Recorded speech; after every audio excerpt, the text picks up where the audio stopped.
اسحاق ڈار اور army chief کی ملاقات کی اندرونی کہانی۔ 2 دن پہلے وزیر خزانہ اسحاق ڈار اور army chief general Asim Munir کے ساتھ تاجروں اور صنعت کاروں کی ملاقات کی اندرونی کہانی سامنے آ گئی۔ ملاقات میں شامل ایک تاجر رہنما کے مطابق ملاقات میں گفتگو کا بنیادی موضوع معیشت اور کاروبار ہی رہا اور سیاسی معاملات پر بات نہیں کی گئی۔ مذکورہ تاجر کے مطابق وزیر خزانہ اسحاق ڈار نے یقین دہانی کروائی کہ بین الاقوامی مالیاتی فنڈ کے ساتھ اسٹاف سطح کا معاہدہ بھی جلد ہو جائے گا، جس کے بعد حکومت جون میں IMF کا یہ پروگرام مکمل کر کے آئندہ کی معاشی حکمت عملی کے حوالے سے اپنے آپشن دیکھے گی۔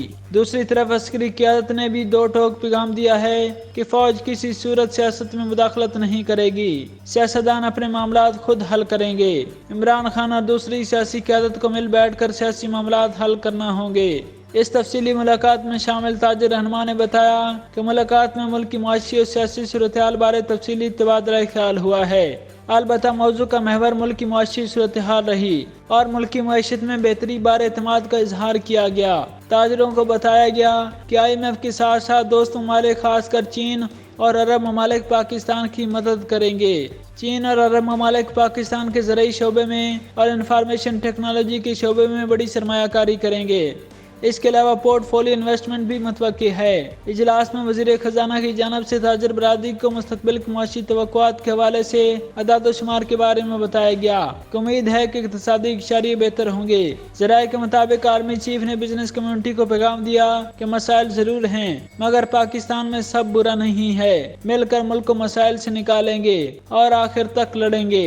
جبکہ وزیر خزانہ اسحاق ڈار نے بتایا کہ IMF کے ساتھ پروگرام کی وجہ سے شدید مشکلات درپیش رہی ہیں۔ اب مشکل فیصلے کر کے IMF کے ساتھ اسٹاف سطح کے معاہدے کے قریب پہنچ گئے ہیں اور توقع ہے کہ اسی ہفتے معاہدہ ہو جائے گا۔ وزیر خزانہ اسحاق ڈار اور آرمی چیف کی جانب سے تاجر برادری سے بھی کہا گیا ہے کہ وہ ملک کو درپیش معاشی صورتحال سے نکالنے میں اپنا بھرپور کردار ادا کریں۔ پاکستان نے ماضی میں بھی بڑی مشکلات کا سامنا کیا ہے اور ان مشکلات سے کامیاب ہو کر نکلا ہے۔